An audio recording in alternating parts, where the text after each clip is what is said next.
శ్రీమాత్రే నమః. అమ్మలగన్నయమ్మ ముగ్గురమ్మల మూలపుటమ్మ చాలా పెద్దమ్మ సురారులమ్మ కడుపారడి ఉచ్చినయమ్మ తన్నులో నమ్మిన వేల్పుటమ్మల మనమ్ముల నుండెడియమ్మ దుర్గ మాయమ్మ కృపాబ్ది ఇచ్చుత మహత్వ కవిత్వ పటుత్వ సంపదల్. అందరికీ నమస్కారం అండి. 2025 విశ్వాసునామ సంవత్సరంలో ఆశ్వీజ శుద్ధ పాడ్యమి నుండి దశమి వరకు జరిగే అతిపెద్ద మహోత్సవం దసరాలు.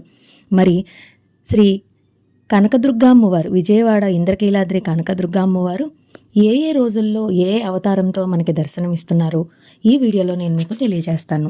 అలాగే ప్రతి సంవత్సరం మనం 10 అలంకరణలతో అమ్మవారిని చూస్తూ ఉంటాం. కానీ ఈ సంవత్సరం 11 అవతారాలు అమ్మవారికి వేస్తున్నారు. మరి ఆ అవతారాల విశేషం ఏమిటి? ఎందుకు 11 రోజులు ఉత్సవాలు జరుపుతున్నారు? ఆ 11వ రోజు ఏ అవతారంతో అమ్మవారు మనకి దర్శనం ఇస్తున్నారో నేను మీకు తెలియజేస్తాను.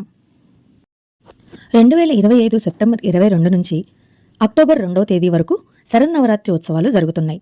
11 రోజుల పాటు జరిగే ఈ దసరా ఉత్సవాల్లో ఒక తిథి వృద్ధి చెందడంతో మనకి 11 రోజుల పాటు దసరా ఉత్సవాల్ని నిర్వహిస్తున్నారు. ప్రతి సంవత్సరం విజయవాడ కనకదుర్గమ్మ వారికి 10 అలంకారాలు ఉంటాయన్న సంగతి మనందరికీ తెలిసిందే. కానీ 2025 సంవత్సరంలో అమ్మవారిని శ్రీ కాత్యాయని దేవిగా మనకి దర్శనమిస్తున్నారు. ప్రతి 10 సంవత్సరాలకు ఒకసారి తిథి వృద్ధి చెందుతుందట. ఇంతకుముందు 2016లో 11 రోజుల పాటు ఉత్సవాలను జరిపించారు. మళ్ళీ ఇప్పుడు ఈ సంవత్సరం 11 రోజుల పాటు అమ్మవారికి దసరా ఉత్సవాలను నిర్వహిస్తున్నారు. మరి ఆ ఉత్సవాల్లో భాగంగా అమ్మవారిని శ్రీ కాత్యాయని దేవిగా అలంకరిస్తారు. దసరా ఉత్సవాల్లో ఈ నవరాత్రుల పాటు విజయవాడ కనకదుర్గమ్మ వారికి ఏ రోజున ఏ అలంకారాలను వేస్తున్నారో వాటి విశిష్టత, అలాగే ఆ అలంకారంలో ఉన్న అమ్మవారిని దర్శించడం వల్ల మనకు లభించే ఫలితం ఏంటో ఇప్పుడు తెలుసుకుందాం.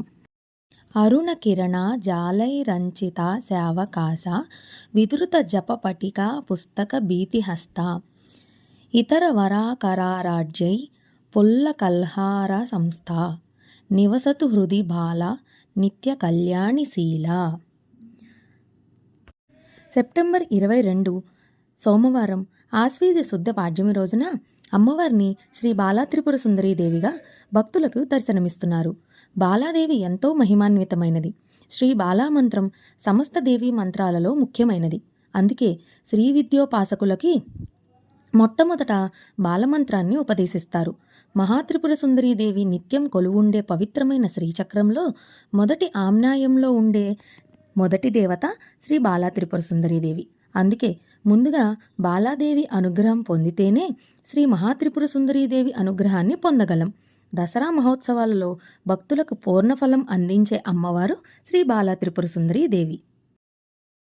ముక్తా విద్రుమ హేమ నీల ధవళాశ్చైర్ముఖైస్తక్షణైః యుక్తామిందు నిబద్ధ రత్నమకుటాం తద్వర్ధావర్ణాత్మికాం గాయత్రీం వరదాభయాం కుశ కసాహం శుభ్రం కపాలాం గదాం శంఖచక్రమధారవిందయుగళం హస్వైరహంతీం భజే.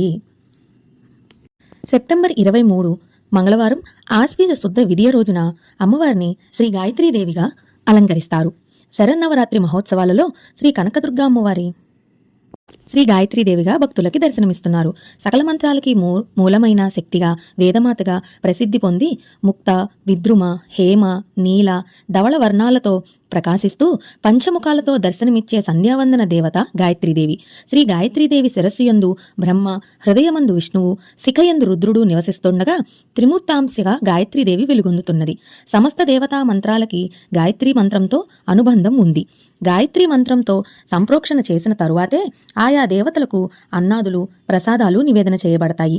గాయత్రి అమ్మవారిని దర్శించడం వలన ఆరోగ్యం లభిస్తుంది. గాయత్రీ మాతను వేదమాతగా కొలుస్తూ గాయత్రీ మాతను దర్శించడం వల్ల సకల మంత్రసిద్ధి, తేజస్సు, జ్ఞానము పొందుతారు. నిత్యానందకరి, వరాభయకరి, సౌందర్య రత్నాకరి, నిర్దూతాకిల ఘోర పావనకరి, ప్రత్యక్ష మాహేశ్వరి, ప్రాయేల చ వంశ పావనకరి, కాశీపురాధీశ్వరి, భిక్షాం దేహి కృపావలంబనకరి, మాతాన్నపూర్ణేశ్వరి. సెప్టెంబర్ 24 బుధవారం ఆశ్వీజ శుద్ధ తదియ రోజున శ్రీ అన్నపూర్ణాదేవిగా అమ్మవారు భక్తులకు దర్శనమిస్తారు. శ్రీ అన్నపూర్ణాదేవి అన్నమును ప్రసాదించే మాతృమూర్తి. అన్నం పరబ్రహ్మ స్వరూపం. అన్నం సర్వజీవనాధారం. అన్నం లేనిదే జీవులకు మనుగడ లేదు. శ్రీ అన్నపూర్ణాదేవి ఎడమ చేతిలో ఉన్న బంగారు పాత్రలో ఉన్న అమృతాన్నము వజ్రాలు పొదిగిన గరిటతో సాక్షాత్తు ఈశ్వరునికే భిక్ష అందించే ఘట్టం అద్భుతం. ఆమె దర్శనం సర్వపుణ్యప్రదాయకం. లోకంలో జీవుల ఆకలిని తీర్చడం కన్నా మిన్న ఏదీ లేదు. నిత్యాన్నదానేశ్వరి అలంకారంలో శ్రీ దుర్గమ్మను దర్శించి తరించడం వల్ల అన్నాదులకు లోపం లేకుండా ఇతరులకు అన్నదానం చేసే సౌభాగ్యాన్ని పొందగలుగుతాము.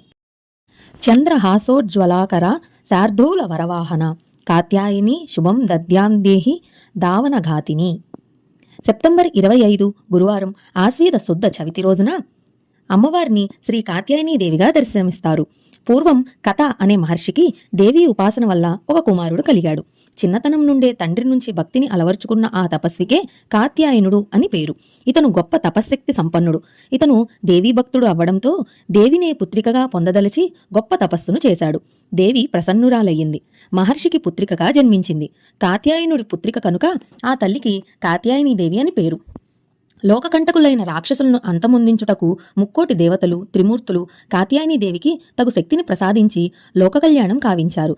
కాత్యాయనీదేవి భక్తుల పాలిట కల్పవల్లి. ఆ తల్లిని ఆరాధించడం వల్ల చతుర్విధ పురుషార్థాలు సిద్ధిస్తాయి. రోగాలు శోకాలు భయాలు నశిస్తాయి. ఆయురారోగ్యాలు సుఖసంతోషాలు భక్తుల ఇంట వర్ధిల్లుతాయి.